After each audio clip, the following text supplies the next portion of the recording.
Alors, bienvenue à tout le monde. Encore une fois, cet après-midi, on veut continuer notre deuxième session, puis peut-être une troisième session aussi, si on a le temps cet après-midi.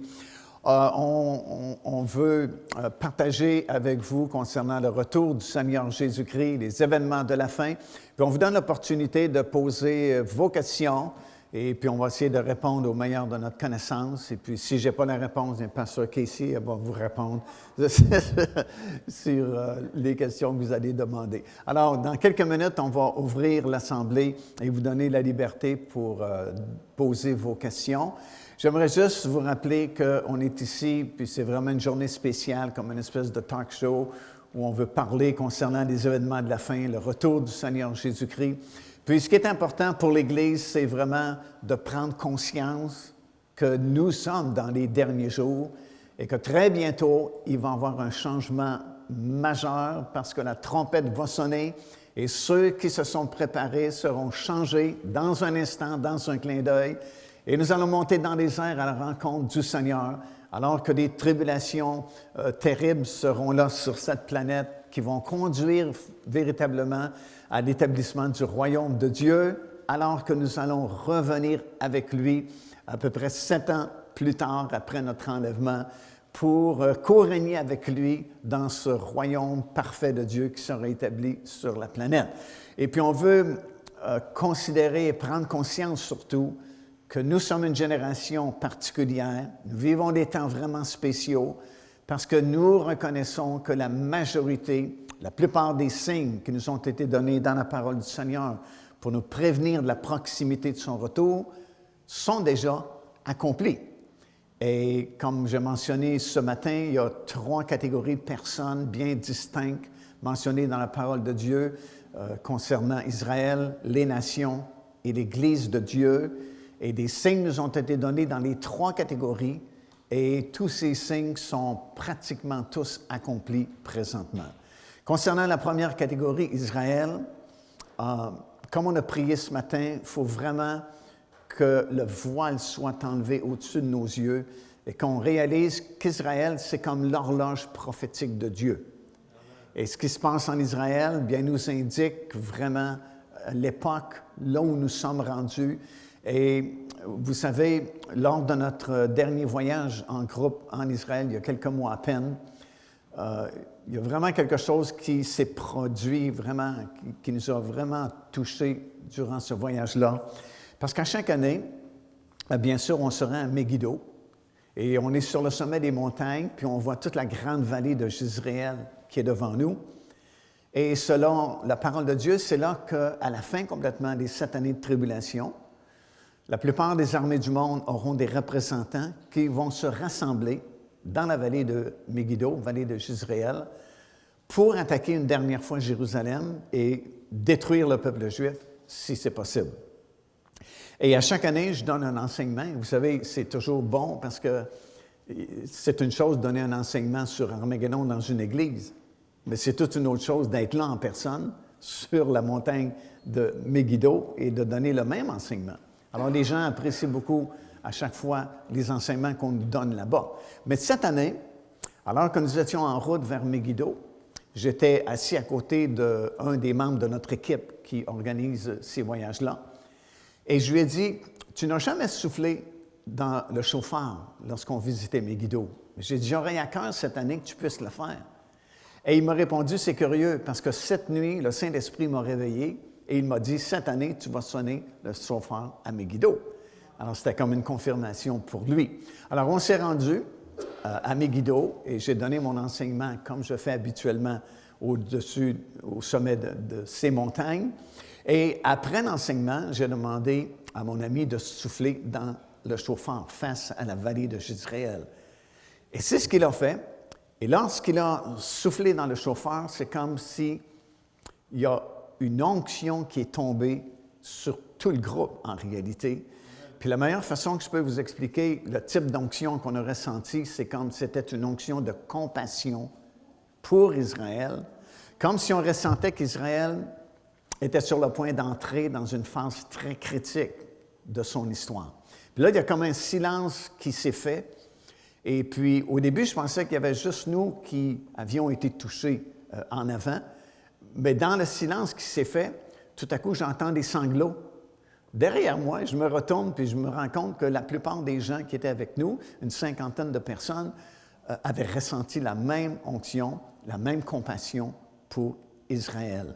Et le lendemain soir, on a toujours notre frère Michael Gersman qui fait les baptêmes d'eau pour nous dans les eaux du Jourdain. Et on le garde toujours à l'hôtel le soir pour qu'il nous donne une conférence. Et son message ce soir-là, c'était exactement dans la même ligne de pensée de ce que nous avions ressenti sur le sommet de Megiddo. Alors, il n'y a pas de hasard, il n'y a pas de coïncidence avec le Seigneur. C'est vraiment le Seigneur qui nous parlait. Et puis, je remarque que depuis ce temps-là, beaucoup de personnes que je rencontre, beaucoup de ministères, ressentent la même chose pour Israël, comme un fardeau, comme une lourdeur dans l'esprit, sachant que Israël va vivre des temps vraiment difficiles devant lui. Et la raison principale pour laquelle Israël va vivre des temps difficiles avant qu'une grande bénédiction arrive en Israël, parce qu'on sait que dans Romains chapitre 11, versets 25 à 27, l'apôtre Paul dit qu'un jour, tout Israël sera sauvé lorsque le Seigneur va revenir. Mais avant que le Seigneur ne revienne, malheureusement, il y a encore des temps difficiles qui sont là devant chaque personne en Israël. Puis la raison principale, c'est que Dieu veut les secouer, veut les ramener à lui. Parce qu'écoutez, si vous faites un tour d'horizon de l'histoire récente d'Israël, ils avaient perdu beaucoup de choses, mais Dieu leur a redonné beaucoup de choses. Imaginez-vous, ils avaient perdu leur pays parce qu'en l'an 70, l'armée romaine est venue, a envahi Israël, détruit le temple, puis combattu contre Jérusalem. Et il y a eu la grande diaspora, la grande dispersion, où les Juifs ont été expatriés un peu partout dans le monde. Ils ont perdu le nom du pays. Soudainement, Adrien, qui était l'empereur à l'époque, a renommé le pays la Palestine au lieu d'Israël. Le nom de la ville de Jérusalem avait changé parce qu'il l'avait nommé Alia Capitolina, en l'honneur de Rome. Le peuple lui-même est parti, la grande dispersion. Ils ont perdu leur argent, le shekel n'existait plus. Ils ne parlaient plus hébreu en Israël, la langue a disparu. Les villes ont été détruites et le temple, lui aussi, a été détruit. Mais Dieu a ramené tout ça, a redonné tout ça à Israël, si bien qu'au mois de mai 1948, comme vous le savez, l'État d'Israël a été créé. Le nom d'Israël est à nouveau là. On le voit dans nos nouvelles à tous les jours. Et il y a quelques années, on avait été filmé dans un endroit qui s'appelle le musée Ben Gurion à Tel Aviv. Parce que dans cet endroit-là, c'est l'appartement dans lequel Ben Gurion, à l'époque, avec un groupe d'hommes qui avaient vraiment une vision pour recréer le pays, se réunissaient. Et cet appartement-là n'a pas changé depuis 1947-48. C'est exactement pareil comme c'était à l'époque.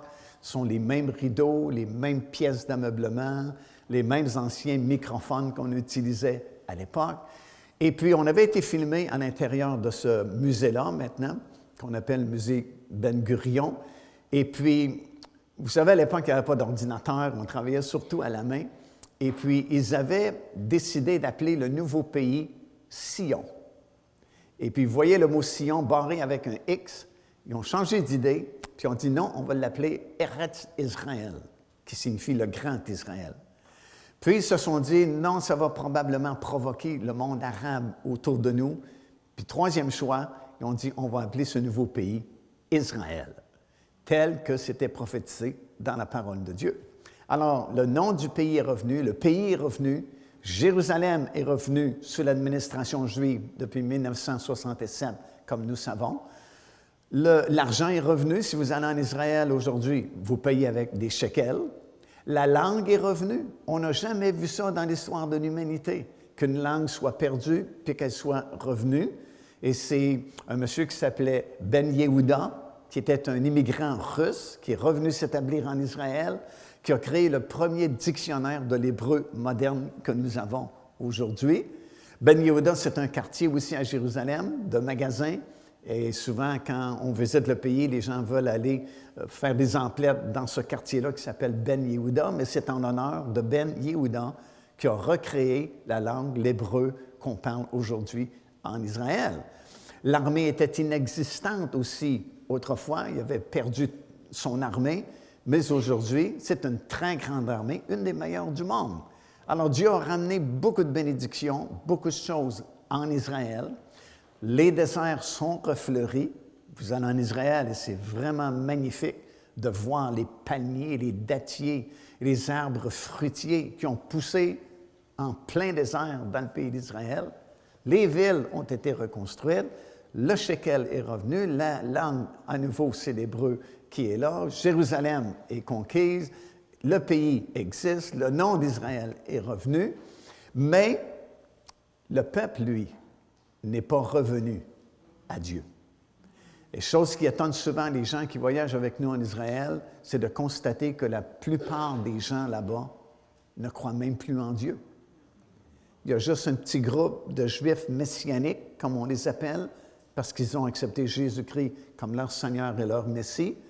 Il y a certains Juifs orthodoxes qui sont encore pris sous la loi de l'Ancien Testament, mais le reste de la population, la majorité des gens, ne croient même plus en Dieu.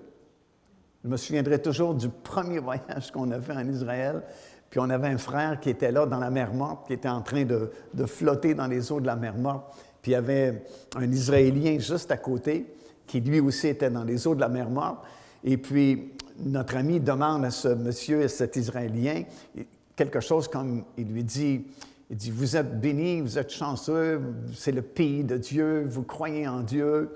Et le monsieur de se tourner vers notre frère et lui dire « Mon Dieu, c'est l'argent ». Et il était tellement déçu d'être en Israël, à côté d'un Juif, un Israélien, qui ne croit même pas en Dieu, et qui dit « Mon Dieu, c'est l'argent ». Mais c'est la triste réalité d'une grande, grande proportion de la population présentement en Israël. Mais vous savez, Dieu a parlé, a donné beaucoup de prophéties concernant Israël. Une des plus grandes se trouve dans Ézéchiel chapitre 37. Alors qu'il a déplacé son prophète, Ézéchiel, dans une grande vallée, et la grande vallée était remplie d'ossements, et la Bible dit qu'ils étaient très secs. Et Dieu a dit à son prophète, parle à ces ossements-là. Tu sais, si tu es appelé prophète, des fois tu fais des choses un petit peu bizarres. C'est quand même bizarre de parler à des ossements morts. Je prestais ça il y a plusieurs années dans une église, puis le pasteur, après la réunion, il m'a dit « Il n'y a rien là, frère Mascotte. » Il dit « Ça fait 20 ans que je prêche à mon assemblée, c'est des ossements morts. » Mais le prophète a parlé, et puis c'est une grande prophétie concernant l'avenir d'Israël, en 3 phases. La première phase de la vision, quand le prophète a parlé, la Bible dit « Il se fit un bruit de rapprochement ». Ça veut dire que quand Ézéchiel a vu la grande vallée, les ossements étaient éparpillés un peu partout. Il y avait des têtes là, des bras là, des jambes là. Mais quand il a prophétisé, il y a eu un rapprochement et soudainement, ce n'était plus des ossements éparpillés à gauche et à droite, mais c'était des squelettes qui ont été reformés. La tête s'est placée au bon endroit, les bras aux bons endroits, les jambes aux bons endroits. Et Dieu dit, continue à parler. Et il a parlé encore, et là, la chair a cru sur les ossements. Ce n'était plus des squelettes, mais c'était des cadavres. Il y avait de la chair maintenant sur le squelette. Et la troisième et dernière phase, il dit, continue à parler et appelle l'esprit des 80.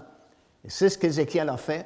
Et là, il y a un esprit de vie qui est entré dans ces cadavres-là et ils se sont tenus debout. Et la Bible dit que c'était la maison d'Israël. Alors, c'est une grande prophétie concernant l'avenir d'Israël.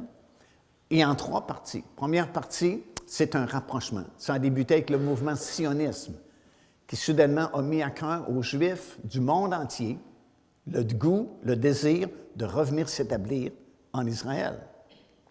Deuxième phase, la chair qui a cru sur ces cadavres, sur ces squelettes-là plutôt, c'est le 14 mai 1948, quand Israël a été recréé. C'était visible. On le savait, il y avait un nouveau pays qu'on pouvait voir de nos yeux. C'était la deuxième phase de cette grande prophétie. La troisième partie n'est pas encore arrivée. Un grand réveil spirituel, l'Esprit de Dieu qui entre en eux, et il y a un réveil, puis c'est la maison d'Israël qui est sauvée. Ça, c'est encore à venir. Alors, si vous considérez l'état actuel, l'état spirituel d'Israël, et la prophétie qui dit que tout Israël doit être sauvé et que l'Esprit doit venir sur eux, ben, il faut qu'il se passe quelque chose pour réveiller Israël, pour qu'il puisse entrer dans cette dernière bénédiction-là. Et malheureusement, la seule chose qui peut toucher et les acculer au pied du mur pour qu'ils crient vers leur Messie, c'est la tribulation ou l'angoisse ou la détresse. Et c'est ce qui est devant eux, malheureusement, présentement. C'est curieux parce que dans le livre du prophète Osée, dans le 5e chapitre et au verset 15, c'est comme si c'est Jésus qui parle, puis il dit, c'est comme je suis venu, vous m'avez rejeté, OK, je retourne dans ma demeure, là-haut dans le ciel, et je ne reviendrai pas tant et aussi longtemps que vous ne crierez pas vers moi. Puis il ajoute ceci, quand ils seront dans la détresse, ils crieront vers moi. Alors, c'est ce qu'on a ressenti lors de notre dernier voyage à Megiddo, qu'il y a comme une détresse qui va être provoquée en Israël, comme pour les acculer au pied du mur, pour que finalement ils crient vers leur Messie. Et là, Jésus dit, je vais revenir quand ils seront dans la détresse, ils vont crier vers moi. Alors, ce n'est pas que Dieu se plaît à créer de l'adversité. Ce n'est pas que Dieu se plaît à ce que son peuple soit dans l'angoisse, mais c'est comme le seul moyen d'y rejoindre pour qu'ils puissent crier à Dieu et dire, Seigneur, on a juste toi maintenant, il faut que tu fasses quelque chose. Puis là, le Seigneur dit, je reviendrai. Alors, c'est ce qu'on ressent, puis c'est là où on est rendu. Et je suis persuadé dans mon esprit que le corridor d'années dans lequel nous sommes, à partir de 2012 jusqu'à 2017, sont des années très importantes au point de vue prophétique. Et l'enlèvement de ceux qui se sont préparés va sans doute arriver dans ce corridor-là d'années, parce que je ne vois pas comment on peut aller vraiment plus loin.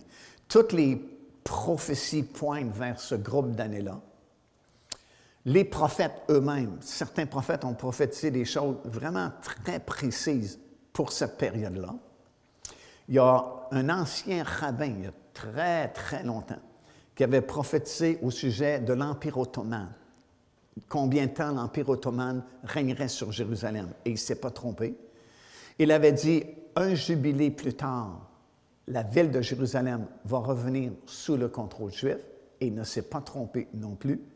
Et il avait prophétisé un jubilé plus tard, un jubilé c'est 50 ans, comme vous savez, ce qui nous mène à 2017, il avait prophétisé qu'Israël serait en possession de tout son territoire que Dieu lui avait donné au tout début. Alors, tu as de nombreuses prophéties qui pointent vers ce groupe d'années-là dans lesquelles nous sommes. Et en plus, par-dessus tout cela, on sait qu'en 2014, qui n'est pas tellement loin de nous, et 2015, il va y avoir double éclipses lunaires qui vont tomber sur deux fêtes juives, la fête de la Pâque et la fête des Tabernacles. En avril prochain, à la fête de la Pâque, et puis à l'automne prochain, 2014, et la même chose le printemps et l'automne 2015. Et ça, c'est un phénomène très rare. En anglais, ils appellent ça « blood moon », parce que la lune devient comme rouge. Et lorsqu'il y a des éclipses lunaires, c'est toujours pour nous prévenir qu'il y a quelque chose qui va arriver en Israël. Pourquoi? Parce que le calendrier de Dieu, qu'on a parlé ce matin, est basé sur les cycles lunaires. Et le fait que double éclipses lunaires vont se produire sur deux fêtes juives, exactement la journée des deux fêtes juives, la Pâque et la fête des Tabernacles, c'est un phénomène tellement rare que depuis les 500 dernières années, ce n'est arrivé que 3 fois. En 1400, quelque chose, c'était l'expulsion des Juifs d'Espagne. L'autre fois que ça s'est produit, c'était en 1948-49, création de l'État d'Israël. Et la dernière fois que ça s'est produit, 1967-1968, libération de la ville de Jérusalem. Et là, ça va se produire à nouveau, 2014-2015, et tout le reste du siècle, ça ne se produira plus. Et ça ne peut pas mentir. Ce n'est pas comme le 21 décembre 2012, le fameux calendrier des Mayas. On savait très bien que ce ne serait pas la fin du monde. Mais là, on parle du calendrier de Dieu. Nous, on a changé de calendrier de Dieu. On est avec les calendriers juliens, grégoriens, mais Dieu n'a pas changé son calendrier. Et ces deux doubles éclipses lunaires qui tombent sur 2 fêtes juives pendant 2 années consécutives, c'est un phénomène très rare. Alors, on sait de façon certaine qu'il y a un événement majeur qui va se produire en Israël très bientôt. Et comme je viens de vous expliquer, pour le moment, du moins, ça ne peut pas être quelque chose de bénissant, parce qu'il faut que le peuple revienne à Dieu pour qu'il puisse accomplir la 3e et dernière phase de cette grande prophétie-là, que l'Esprit de Dieu entre en eux, puis c'est un grand réveil qui permet que tout Israël soit sauvé.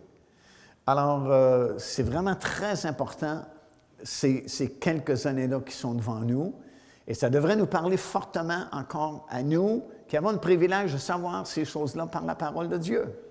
Imaginez le privilège que nous avons, au moins on est avertis, et puis on a des exhortations des prophètes de la Bible, et si on manque l'enlèvement, ben on ne peut pas blâmer le Seigneur, on ne peut pas blâmer la parole de Dieu, parce que c'est plein d'avertissements dans les Écritures, c'est plein de versets, puis on a ces signes-là. Non seulement il y a des signes ici sur la terre, comme la création de l'État d'Israël, vous savez, ça c'est le pivot sur lequel reposent toutes les autres prophéties concernant les derniers jours. Pourquoi? Parce que tant qu'Israël n'est pas recréé, toutes les autres prophéties ne peuvent pas s'accomplir. Si le peuple revient, c'est parce qu'il y a un pays où il peut revenir.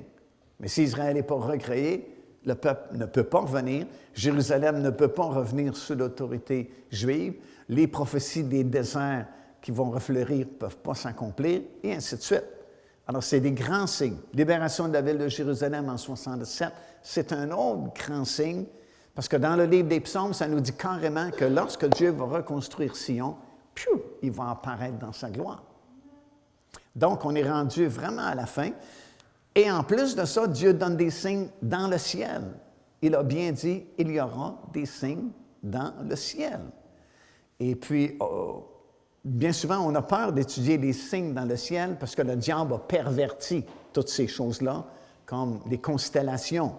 C'est devenu un item utilisé par l'ennemi pour prédire l'avenir, mais à l'origine, vous savez, c'est Dieu qui a placé ça dans le ciel. Vous avez beaucoup de versets dans le livre de Job, tout particulièrement, qui parlent de ces choses-là. Et si vous étudiez bien les constellations, vous avez toute l'histoire de la rédemption en Jésus-Christ à partir de sa naissance jusqu'au lion de la tribu de Juda qui va revenir pour régner un jour. Alors, il y a des signes dans le ciel, comme il y a des signes sur la terre. Et croyez-moi, tous ces signes-là, sont accomplis à notre époque. Alors, on est mieux d'être prêt. Puis si on n'est pas prêt, ça ne prend pas de temps de se préparer. C'est une question de cœur, comme on a dit ce matin. Faisons le changement ou les changements nécessaires dans notre vie pour être certain que lorsque cette trompette sonnera, on monte dans les airs à la rencontre du Seigneur. Amen. On ne va pas être laissé ici en arrière parce que ce ne sera pas facile, ce ne sera pas un pique-nique, croyez-moi, durant ces années de tribulation. Alors, on va ouvrir l'assemblée à ceux qui ont préparé peut-être des questions. Il y a beaucoup de matériel là-bas que j'ai apporté concernant les événements de la fin. Vous avez ce coffret-là sur la tétrade lunaire, les doubles éclipses lunaires. Vous avez 2 DVD qui parlent de ces choses-là. Vraiment très intéressant et puis utile pour notre préparation également. Alors, le premier ou la première brave personne, vous pouvez vous avancer et poser clairement votre question.